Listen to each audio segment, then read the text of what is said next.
साल था 1527। वक्त था सुबह का। राजस्थान की तपती धरती पर एक ऐसा युद्ध होने वाला था जो हिंदुस्तान की सत्ता की दिशा तय कर देगा।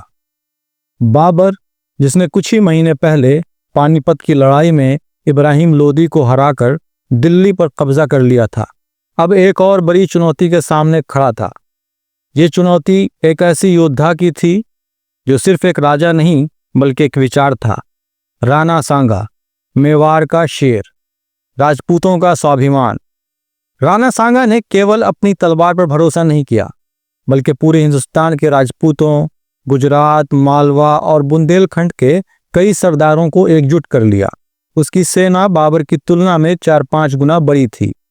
हाथियों की गर्जना, तलवारों की खनक और हजारों योद्धाओं के जयघोष ने रणभूमि को दहला दिया था।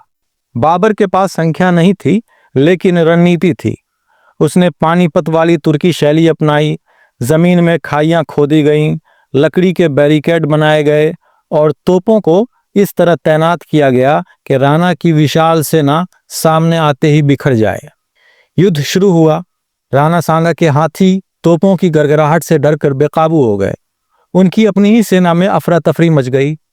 बाबर की फौज ने तुलगुमा यानी चारों तरफ से घेरने की तकनीक अपनाई।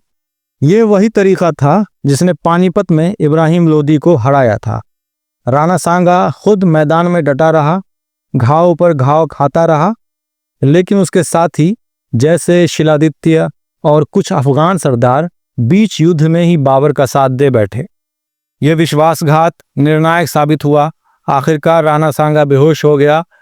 उसे रणभूमि से बाहर ले जाया गया। यह सिर्फ एक योद्धा की हार नहीं थी बल्कि राजपूतों की उस उम्मीद का अंत था जो दिल्ली पर राज करने का सपना देख रही थी। बाबर ने अपनी जीत को धार्मिक रंग देते हुए खुद को गाजी यानी धर्म युद्ध का विजेता घोषित किया। अब उत्तर भारत में मुगल सल्तनत की पकड़ मजबूत हो चुकी थी। खानवा की लड़ाई ने इतिहास की दिशा बदल दी।